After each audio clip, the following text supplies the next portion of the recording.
Malcolm Woolf is the president and CEO of the National Hydropower Association. Malcolm, if I could ask you to please join us, I'll turn it over to you. And thanks as I've said to the others, thanks for joining us this afternoon. Absolutely. Thank you for having us, and I'm thrilled to be a new member. Um, the International Energy Administration recently issued a report describing hydropower as the forgotten giant. So part of what I want to do today is elevate the visibility, remind folks about the value that hydropower provides on the grid. I want to talk about three things, kind of the hydropower 101, talk about some of the emerging trends, and then also talk about some of the key legislative and policy issues that we see coming on this next year. So why don't we start with the first slide? Just as a reminder about the existing hydropower on the grid, we provide about 7% of all electricity generated in the United States. That's enough power for about 30 million homes and businesses. Until recently, we were the #1 largest renewable energy resource. We've recently been outpassed by wind. We still provide 94% of current electricity storage capability through pump storage. So particularly for long duration energy storage, we're a massive player. Overall, we're over 100 gigawatts of clean renewable power, between over 80 gigawatts of hydropower capacity and 22 gigawatts of pump storage hydropower, about 68,000 people in well-paying jobs in the hydro industry. So let's go to the next slide. Our value on the grid is often overlooked. I think of it in three buckets. First, we do provide over 100 gigawatts of clean, zero carbon energy. So that's kind of our first value, is just as an energy source. But our second value is underappreciated, which is our flexibility. We are an amazingly flexible resource. You know, you lift a gate, water flows, the power is produced instantly. And I think that happens all the time. So I think of us as a force multiplier. As the sun sets or the wind doesn't blow, hydropower can rush in, fill that gap, and provide a balancing resource to help integrate more renewables. So hydropower is the renewable resource that enables more renewables to get onto the grid. And our third kind of big picture value is that reliability. We provide a whole range of grid reliability services that right now are taken for granted. But as we do go through the transition and get a deeper penetration of renewable resources on the grid, we're going to need those reliability characteristics, whether it's spinning reserves or inertia or black start, all of those things that right now are taken for granted. We've got to make sure that the grid works. It's not just about the gigawatts of capacity and megawatt hours, but it's the whole array of grid services that are necessary to keep a grid going. Let's go to the next slide. I want to talk a little bit about, I've mentioned a little bit about what we currently provide on the grid, which is over 100 gigawatts. A lot of folks don't recognize the potential for hydropower that remains. We're not talking about a big new era of dam building in the United States. That era ended 50 years ago. What we're talking about is using the existing infrastructure. So by optimizing the existing fleet, by adding generation to the almost 90,000 dams that currently exist but don't have power generation. Let me just pause on that for another moment. 90,000 dams exist in the United States, and only about 2,200, less than 3%, have power generation. So these are dams that are used for navigation, for flood control, for water storage, for irrigation, for recreation. So lots of good reasons for these facilities. And there's lots of potential to add power. If you're going to have the infrastructure for a dam, you might as well have carbon-free generation from that same facility. There's also a huge potential for closed loop and off-river pump storage that can really help, again, integrate and balance the grid. And I'll talk about that in a moment. Some of the key challenges that the industry is facing, we've got to protect the existing fleet. And I'll talk about licensing process in a moment. We've got to make sure that hydropower is properly valued in our energy markets. And right now, that's a real problem. The flexibility and the grid reliability and the carbon-free attributes are candidly, none of those we feel are properly valued in the market designs. And then finally, we need parity. We need equitable treatment in Capitol Hill and in state legislatures. If you're going to value zero carbon resources, renewable resources, then we need equal treatment in the tax code and other climate policies for hydropower. Let me go to the next slide. I want to shift now to some of the emerging trends. And my first point, I've got it in full bullets. Hydropower is often taken for granted, and we do so at our peril. It's been around for over 100 years. It's proven that it's reliable, dispatchable, and in all of the modeling, people just assume it's going to be there. And what I don't think we as an energy community have fully recognized is that 281 facilities are up for relicensing between now and 2030. That's over 13.8 gigawatts of generation. The relicensing process takes 7.5 years on average. Many of the facilities take over a decade. Some have taken over 2 decades to get relicensed. It was commented at a Senate hearing last week that relicensing an existing hydropower plant takes longer than relicensing a nuclear power plant. The costs involved are tremendous. Even a small 10 megawatt facility, the paperwork alone is over $1 million.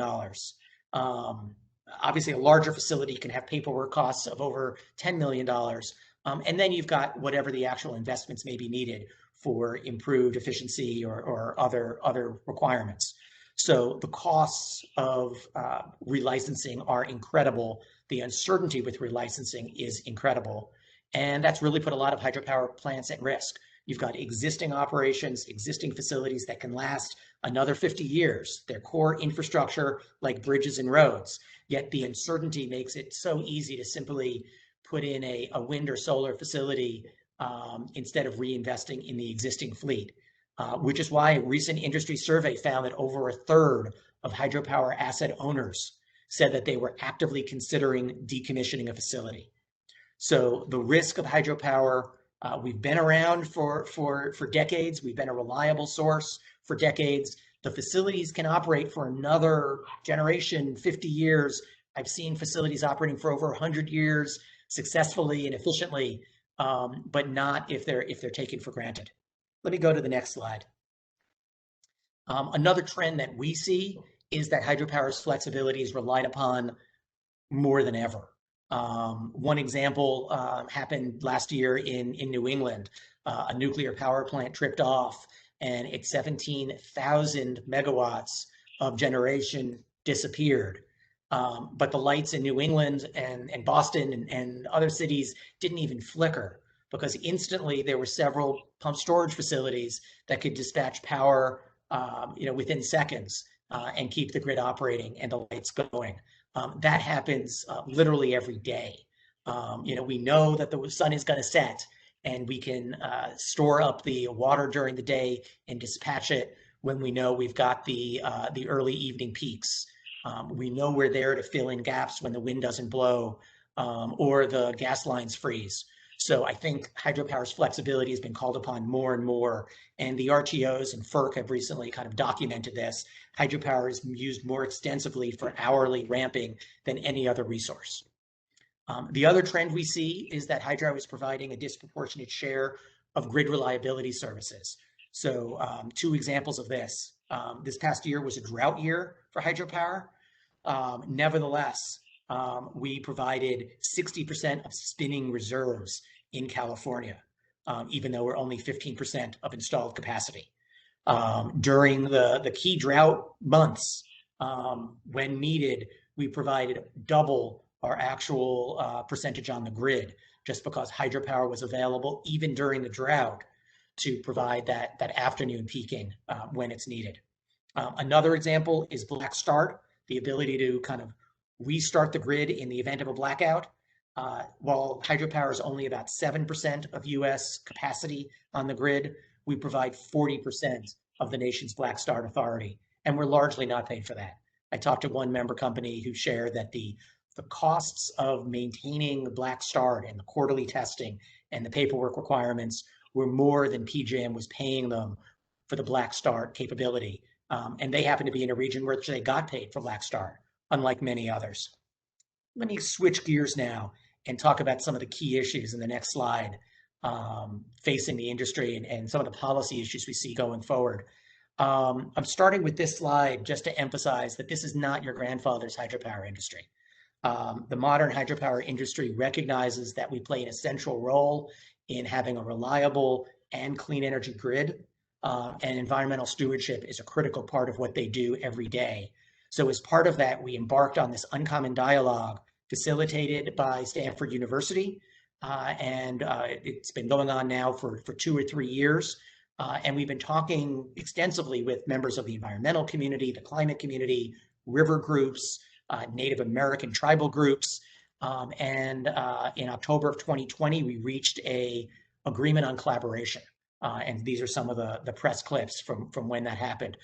We've recognized that if you've got existing infrastructure, we can use it to address climate. And we recognize that where that infrastructure is no longer useful, if you've got a non-power dam that's no longer serving a purpose, that dam removal can be part of the conversation. And so working together, this group has really started opening up doors and finding areas of collaboration and common interest on Capitol Hill. So let me turn to the next slide. One of the things that this group has done together has put together an effort to address what we call the 3 R's: rehabilitation, retrofit, or removal of America's 90,000 dams. And it was not only kind of an aspirational, let's try to do this together, but we actually agreed on legislative text, which has been now introduced in a bipartisan and bicameral legislation. So we've got the 21st Century Dam Act, HR 4375, introduced by Representative Custer in the House with Don Young as a Republican co-sponsor. In the Senate, for jurisdictional reasons, it got split into 2 bills: the Maintaining and Enhancing Hydropower and River Restoration Bill, which is being championed by Senators Cantwell and Murkowski, as well as the remaining provisions of the bill, which are being championed in the Senate EPW by Senator Feinstein. So we've got bipartisan, bicameral legislation working together with the environmental community to rehabilitate, retrofit, and or remove the nation's 90,000 dams. Let me go to the next slide. The way this is translated in the real world, we've already notched our first success in the bipartisan infrastructure bill. We were able to get money in the bill, $2.3 billion to address the 3 R's, of which $750 million of which is dedicated through a grant program at the Department of Energy to support grid resilience and the development of maintaining the existing hydropower fleet, as well as new hydropower development. So exciting that we've already got some successes to help maintain and grow the existing industry. But there's a lot more potential. I think that's a great down payment, but there's more that needs to happen. Much of that is in the Buildback Better Act. We've got, thanks to Senator Wyden and Senator Cantwell and Hassan and Murkowski, included in the Build Back Better bill, a provision for a 30% investment tax credit for critical environmental enhancements. There's also a 30% tax credit for pump storage, as well as a extension of the now expired tax credits for new hydropower generation. So whether it's the Build Back Better Act or some other vehicle, it's critical that those tax incentives as part of a larger clean energy package get enacted. And we're also working closely with our colleagues in the Uncommon Dialogue, trying to figure out what can we do about the current licensing process. It takes too long, too much resources for all concerned, and way too much uncertainty about how long is it going to take and how much money is it going to take. So are there ways that we can increase collaboration, better use existing resources, have some process discipline, and improve the process? So those conversations are going on now in the hopes that that's something that we can move on in this Congress.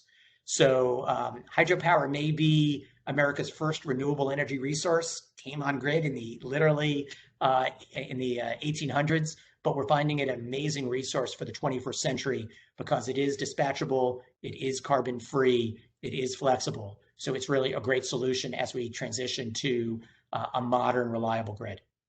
So thank you for the opportunity to join you today. Thank you very much, Malcolm. Excellent presentation, and I think every so often it is good to reiterate that message that hydropower has been here for quite a long time and still plays a major role in our energy sector. If you have a few minutes, I have a couple questions I'd love to ask. Sure. Excellent. So you mentioned the Senate testimony last week, and I was just curious if you could try to characterize for us the reaction, the reception that received, and how that portends the future for hydro. Sure. No, thanks for the question. It was the first Senate Energy full committee hearing of the year, and I'm glad they focused it on hydropower, which is long overdue for increased visibility. One of the things that surprised me, and I think it surprised many folks, was just how much bipartisan support there was. I was having a tough time if they weren't sitting from the left or the right, figuring out who was the Democrat and who was the Republican. There really was a broad and growing recognition that this is a reliable resource. It's a baseload, dispatchable resource in most cases, and it's also clean and part of a climate solution. So whether it was members like Senator Cantwell or Angus King on one side of the aisle, or Ranking Member Barrasso and Senator Lansford on the other side of the aisle, tremendous amount of support for non-power dams and tremendous amount of support for building new pump storage. So both of those things were very exciting. That's interesting, and glad to hear you bring up pump storage again as well. I did have a question there. NHA released a report, I believe, just last year on pump storage hydropower, and just curious what your thought process on the renewed interest or increased interest in promoting pump storage, and what you see for the future. Yeah, thanks for the question. Pump storage is definitely having a moment. We've got almost 23 gigawatts of pump storage currently on the grid that's providing, flexible resource. My story about the nuclear plant in New England is one example, but I think we're seeing, particularly as we transition to having more variable resources on the grid, that folks are recognizing we need to have more flexible resources. And they're also looking at long-term, long-duration energy storage. I'm a big battery fan and electric vehicle fan, but 4-hour batteries, 4-hour storage is part of the solution, but we need a lot more than that. So as they're looking at long-duration, multi-day storage, pump storage is a great proven solution. We've got 55 gigawatts of pump storage in the pipeline. Obviously, only a fraction of that is actually going to get built and come online, but there is a tremendous new need for that kind of long duration energy storage because of the flexibility, zero carbon profile. Great, thank you. And finally, a little shameless plug for you here, but could you tell us what to expect at Water Power Week coming up this spring? Thanks for the plug. So NHA is looking forward to our in-person policy conference in DC in April, Water Power Week in Washington. I guess a couple of things to look for. Chairman Glick from FERC is going to be one of our headliners. So looking forward to that. And obviously his comments about the role of hydropower on this evolving grid and grid reliability issues. It's also the first major industry gathering since the bipartisan infrastructure bill was passed. So I think there's going to be a lot of conversation about the impact of that bill, the $900 million being invested in water power, not only hydropower, but also an array of really cool marine energy technologies, tidal and wave technologies. And these are providing amazing kind of really cool new applications that are going to be talked about. And I think overall, as a policy conference focused on water power, I think there's growing recognition that water power is an essential part of both a reliable grid and a clean energy grid, and that we can't take it for granted any longer. So I'm excited to the conversation. Perfect. Thank you very much, Malcolm. And I'd like to, thank you again for taking the time to join us and also for being a part of USEA. So look forward to having you back next year as well. Appreciate it. Thank you.